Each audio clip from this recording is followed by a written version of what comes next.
दोस्तों, Michael Jackson कौन था ये मुझे आपको बताने की जरूरत नहीं है।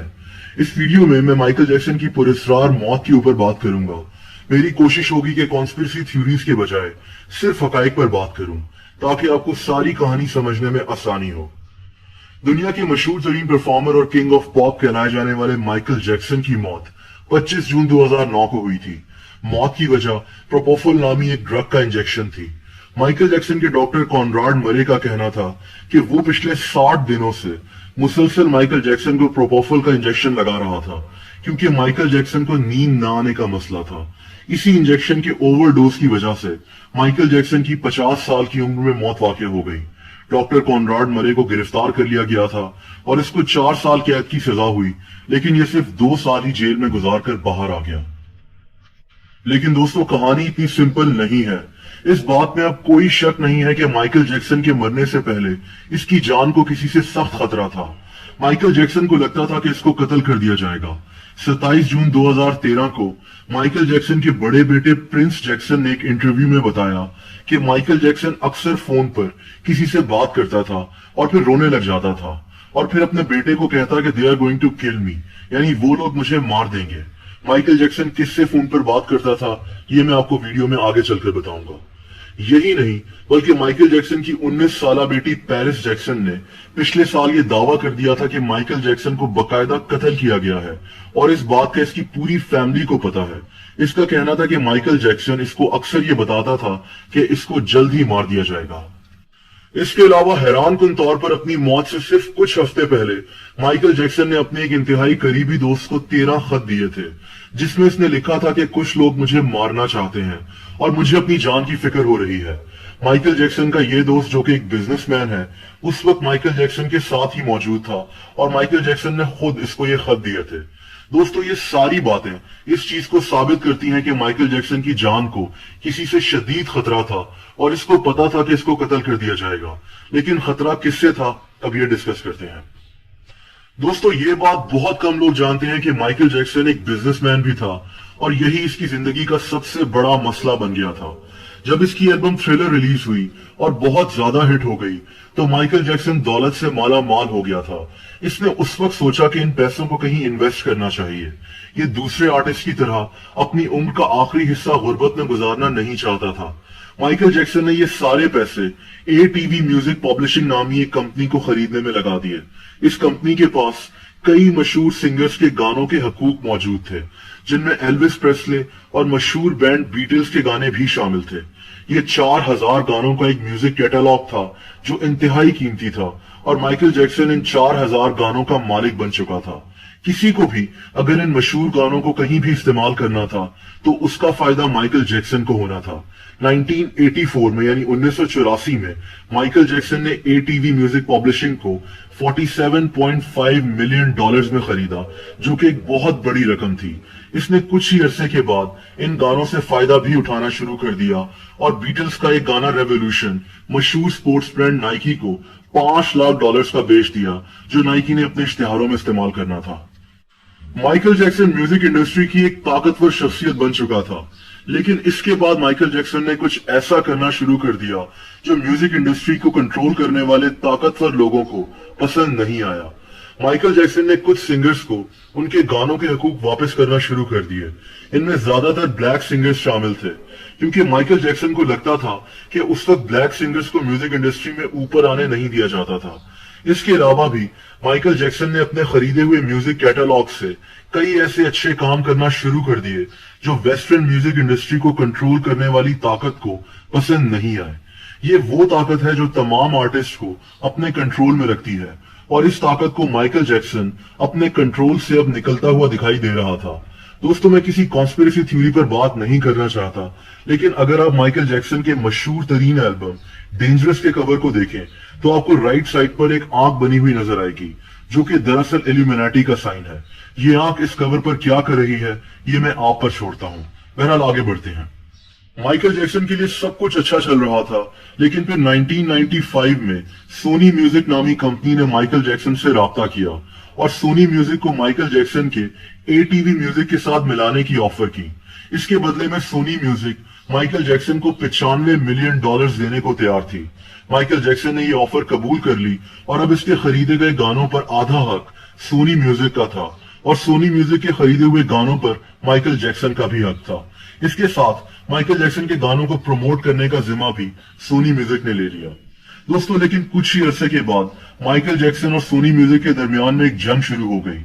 माइकल जैक्सन को लगता था कि सोनी म्यूजिक इसको ठीक से प्रमोट नहीं कर रही और इससे झूठ बोल रही है कि इसके एल्बम्स बिक नहीं रहे, क्योंकि सोनी म्यूजिक माइकल जैक्सन को फाइनेंशियली कमजोर करना चाहती थी ताकि वो कंपनी का 50% हिस्सा भी सोनी म्यूजिक को बेच दे।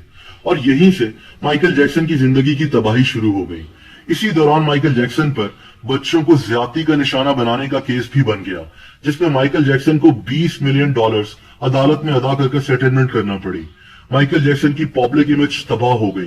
कोई कंपनी माइकल जैक्सन के साथ अपना नाम जोड़ना नहीं चाहती थी। माइकल जैक्सन फाइनेंशियली भी काफी कमजोर पड़ गया था। माइकल जैक्सन इस दौरान यही कहता रहा कि ये इसके खिलाफ एक साजिश है और इसका जिम्मेदार इसने सोनी म्यूजिक के मालिक टोमी मोटोला को ठहराया। यहां तक कि इसने कई रैलीज भी सोनी म्यूजिक के खिलाफ निकाली और इसके मालिक टोमी मोटोला को शैतान करार दे दिया।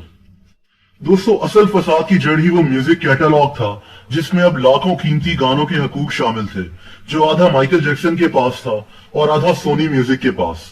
सोनी म्यूजिक माइकल जैक्सन से वो आधा म्यूजिक कैटलॉग भी खरीदना चाहती थी, जिससे माइकल जैक्सन काफी आर्टिस्ट की मदद कर रहा था और उसी वजह से म्यूजिक इंडस्ट्री की कई ताकतें माइकल जैक्सन से नाखुश थीं। इसी दौरान माइकल जैक्सन ने अपना एक गाना they don't really care about us भी रिकॉर्ड कराया। ये गाना माइकल जैक्सन ने दरअसल म्यूजिक इंडस्ट्री पर हुक्म चलाने वाली उसी ताकत के खिलाफ बनाया था। माइकल जैक्सन इस दौरान शदीद कर्जे में भी डूबता जा रहा था। हालांकि ये अभी भी सोनी म्यूजिक का आधा मालिक था, लेकिन माइकल जैक्सन अपनी मलकियत बेचने के लिए तैयार नहीं था। इसी दौरान माइकल जैक्सन को AEG नामी एक एंटरटेनमेंट कंपनी की तरफ से वर्ल्ड टूर कराने की ऑफर की गई। इस वर्ल्ड टूर में 10 शोज शामिल थे और इन शोज से अच्छी खासी आमदनी होनी थी, जो माइकल जैक्सन को फाइनेंशियली मजबूत कर देती। माइकल जैक्सन ने शदीद प्रेशर में ये कॉन्ट्रैक्ट साइन कर लिया, लेकिन फिर AEG कंपनी ने इससे 50 शोज कराने का मुतालबा कर दिया। माइकल जैक्सन ने साफ इनकार कर दिया। इसकी सेहत भी अच्छी नहीं थी और इसकी बहन लाटोया जैक्सन के मुताबिक माइकल जैक्सन को यह भी लगता था कि इसको स्टेज पर ही कत्ल कर दिया जाएगा। दोस्तों, AEG नामी इस कंपनी ने माइकल जैक्सन को शदीद प्रेशराइज करना शुरू कर दिया कि वो इसके लिए 50 शोज करे। और इसी दौरान डॉक्टर कॉनराड मरे को इसी AEG कंपनी ने माइकल जैक्सन के डॉक्टर की हैसियत से नौकरी पर रख लिया। ये वही डॉक्टर था जिसके मुतालिक मैंने आपको वीडियो के शुरू में बताया था, जिसने माइकल जैक्सन को प्रोपोफोल नामी ड्रग के इंजेक्शन का ओवरडोज दिया था, जिससे माइकल जैक्सन की मौत हो गई थी। प्रोपोफोल नामी ये ड्रग इलीगल था, ये हॉस्पिटल के बाहर जा ही नहीं सकता था, लेकिन डॉक्टर कॉनराड मरे ने माइकल जैक्सन को ये इंजेक्शंस लगाना शुरू कर दिए। माइकल जैक्सन को भी इन इंजेक्शंस की लत पड़ती गई। यहाँ सवाल ये पैदा होता है कि डॉक्टर कॉनराड मरे ने ये खतरनाक ड्रग का इंजेक्शन माइकल जैक्सन को क्यों लगाना शुरू किया। दोस्तों, कुछ लोगों के नजदीक डॉक्टर कॉनराड मरे सिर्फ एक प्यादा था और इसके पीछे वही ताकतवर लोग थे जिनसे माइकल जैक्सन को खतरा था। जैसा कि मैंने आपको बताया कि ये ताकतवर लोग माइकल जैक्सन से उसके गाने और म्यूजिक कैटलॉग खरीदना चाहते थे और शायद इसी की वजह से माइकल जैक्सन पर मुख्तलिफ केसेस भी बनवाए गए, जिनकी वजह से इसकी इमेज की धज्जियां उड़ा दी गई थी। ये गाने और म्यूजिक कैटलॉग माइकल जैक्सन के लिए जान का खतरा बन चुके थे। ये मैं खुद नहीं कह रहा, बल्कि माइकल जैक्सन की बहन लाटोया जैक्सन के मुताबिक माइकल जैक्सन उसको कहा करता था कि मेरे इसी म्यूजिक कैटलॉग की वजह से एक दिन मुझे कत्ल कर दिया जाएगा।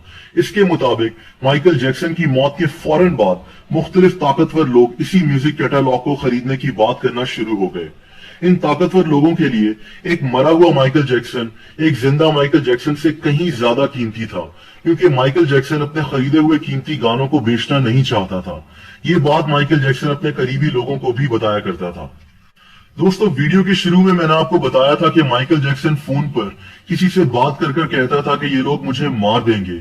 इसके बेटे प्रिंस जैक्सन के मुताबिक माइकल जैक्सन दरअसल AEG कंपनी के मालिक रैंडी फिलिप्स से फोन पर बात करके कहता था कि ये लोग मुझे मार देंगे। वही AEG कंपनी जो माइकल जैक्सन को 50 शोज करने पर मजबूर कर रही थी और जिसने डॉक्टर कॉनराड मरे को माइकल जैक्सन का डॉक्टर रखा था। माइकल जैक्सन का कीमती म्यूजिक कैटलॉग इसके मरने के बाद इसकी एस्टेट को चला गया, जिसमें इसकी माँ और इसके बच्चों का हिस्सा था। हैरत अंगेज तौर पर माइकल जैक्सन जिस सोनी म्यूजिक कंपनी से शदीद नफरत करता था, माइकल जैक्सन के मरने के सिर्फ 9 महीने के बाद इसका म्यूजिक कैटलॉग सोनी म्यूजिक को ही बेच दिया गया, और इसके साथ साथ माइकल जैक्सन के वो गाने जो रिलीज भी नहीं हुए थे, उनके हकूक भी सोनी म्यूजिक कंपनी को बेच दिए गए। शायद इसीलिए माइकल जैक्सन कहता था कि इन ताकतों को मेरे जिंदा रहने से ज्यादा मेरे मरने का फायदा है। दोस्तों, सवाल यह है कि माइकल जैक्सन की अपनी बेटी पेरिस जैक्सन का ऐसा क्यों कहना है कि उसकी फैमिली को पता है कि माइकल जैक्सन को क्यों कत्ल किया गया। क्या माइकल जैक्सन की मौत की वजह उसका म्यूजिक कैटलॉग बना जिसमें लाखों कीमती तरीन गाने शामिल थे? इस म्यूजिक कैटलॉग को सोनी म्यूजिक को क्यों बेचा गया, जिससे माइकल जैक्सन शदीद नफरत करता था? और क्या डॉक्टर कॉनराड मरे को दरअसल इसीलिए माइकल जैक्सन का डॉक्टर बनाया गया था? ये फैसला मैं आप पर छोड़ता हूँ।